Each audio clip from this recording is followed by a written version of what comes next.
Good evening, ladies and gentlemen. Welcome to this edition of the Primetime Newscast in the English language on Canal International. I'm called Morinzi. We'll begin with our top stories.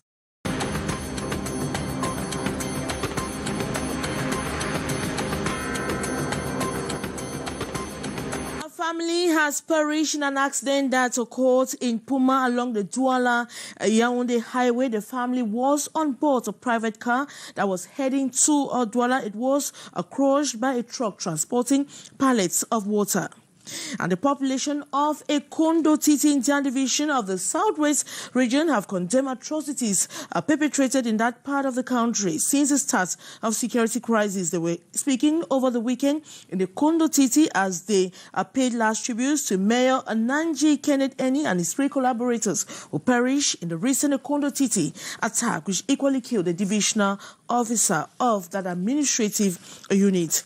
And a new container scanner to boost container scanning capacities at the Douala Port Authority has been officially commissioned today. Those were major stories. Details right ahead. Canal International.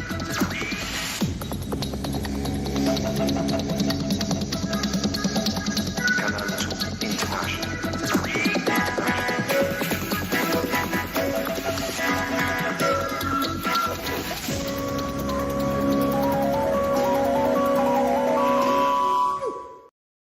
Good evening once more. We'll begin on a sad note. A family has perished in an accident that occurred in Puma along the Douala-Yaoundé highway. The family was on board a private car that was heading to Douala. It was crushed by a truck transporting a pallet of water. The family members were on their way to Douala to spend the Easter holiday when they met their demise. The remains have been deposited at the Puma Hospital mortuary. Certainly come back to that in our subsequent editions of Newscast. The population of a Kondo Titi Indian Division Southwest region of Cameroon have condemned atrocities perpetrated in that part of the country since the start of the security crisis. They were speaking over the weekend in a Kondo Titi as they paid last tribute to Mayor Nanji Kenneth Ene and his three collaborators who equally perished in that attack. More in the following story with Ines Ondwambala. They were all brutally murdered on March 2, 2022 by presumed separatist fighters who attacked the convoy of the divisional officer of Kondo Titi. The gruesome killing of these state officials has been condemned by the local population here assembled at the Kondo Titi ceremonial ground to pay last tribute to Nanji Kenneth Ene, mayor of Kondo Titi, Itwe Williams Ebeku, section president of Ndiantu, and Mukete Eyakwe Alliance council agent attached to the Dio's office. He was a sociable father, hardworking, industrious, influential, and a good leader. Indeed, he was a patriot. We wish all the departed a place in the Lord's bosom. We pray that the reverend clouds shall no longer possess the clouds of Kondo Titi subdivision in particular and Jan division in general. The senior divisional officer of Ndian Division, Gilbert Gibai Baldena, expressed a sympathy with the deceased family, condemned violence before reiterated government determination to leave no stone unturned in bringing back peace in Ndian Division.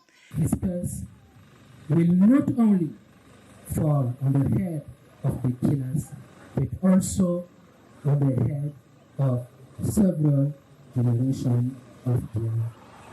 I urge them, without any reservation, to be sorry for having done harm to many peaceful families and the people by dropping their weapon so as to integrate the DDR Center for their de-radicalization, instruction, training, and reinsertion into normal life.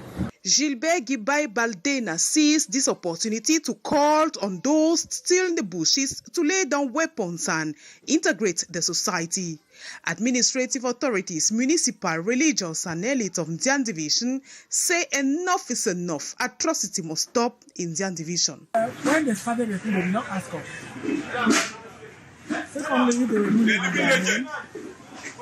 they will not be destroying our peace. In the villages, they are holding our people hostage. In the town here, they are murdering our sons and daughters. If they are representing us, they should stop it because it is hurting us. A Condotiti population who has been without divisional officer for the past 1 month continue to mourn.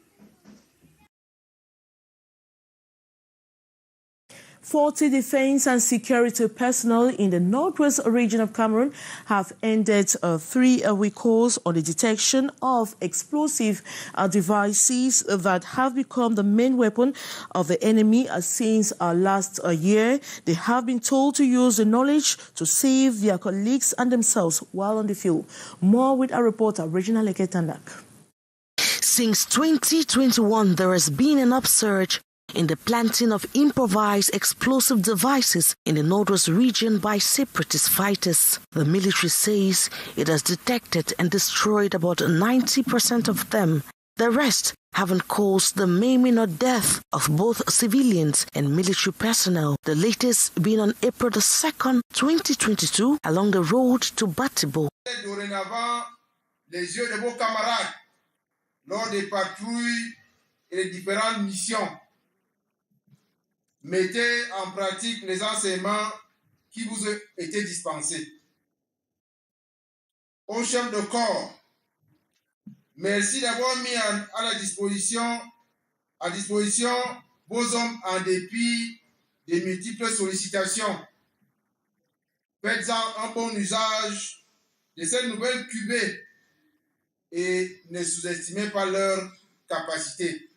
It is for this reason that the High Military Command ordered refresher courses for the detection of planted improvised devices along many itineraries mostly used by the military. The second batch of trainees, constituting 40 men, received their attestations over the weekend in the courtyard of the 5th Combined Military Region in Bamenda, organized by the 51st Engineering Regiment.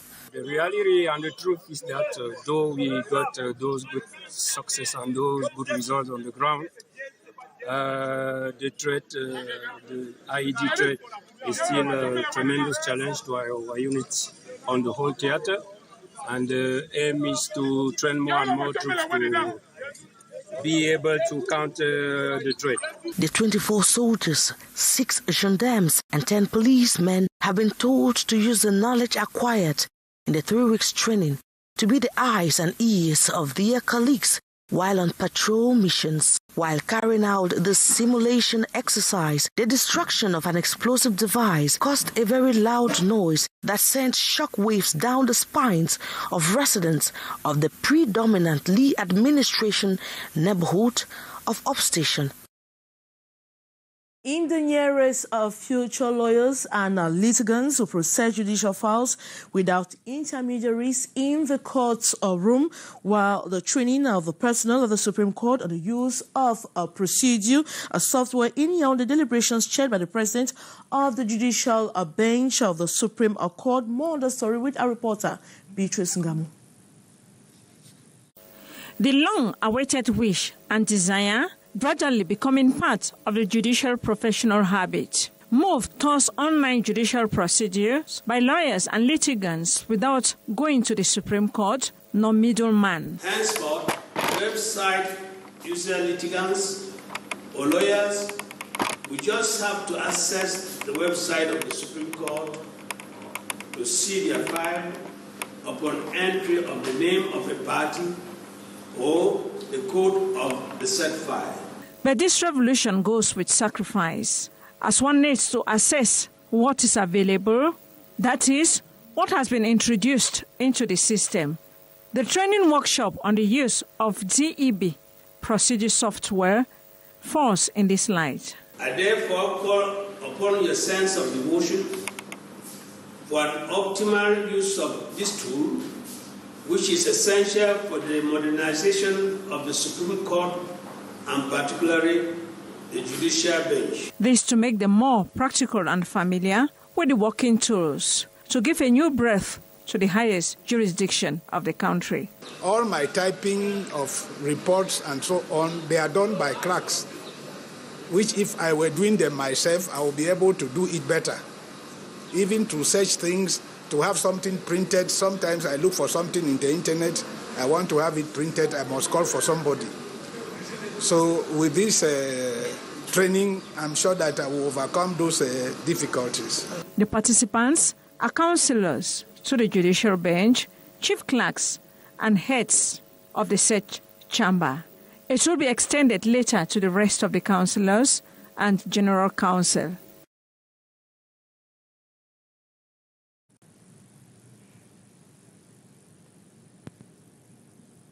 And we now talk sports. Philadelphia 76-star Joel Embiid has become the first international player to clinch the National Basketball Association title as top scorer. This happened after last game over the weekend. More with our reporter Stephanie Chin.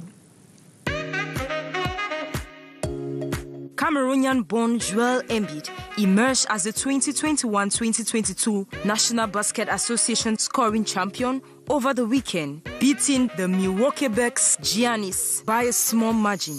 While Embiid averaged 30.6 points per game, Giannis finished the regular session with 29.9. LeBron James was Embiid's closest competitor at 30.3 points per game. The Los Angeles Lakers forward, however, played less than the 58 required matches to get included in the scoring title race. Embiid also set the record for playing the fewest minutes per game by a scoring champion. The Cameroonian candidate also became the first center to average over 30 points for a season since Moses Malone did it in 1981-1982 when he won the Most Valuable Player title. And that was it for this edition of Newscast on Canal the International. Thanks so much for watching. We have news in the French language at exactly 19h50. Alain Chisle Kanga. So we'll be back same time tomorrow. Good night.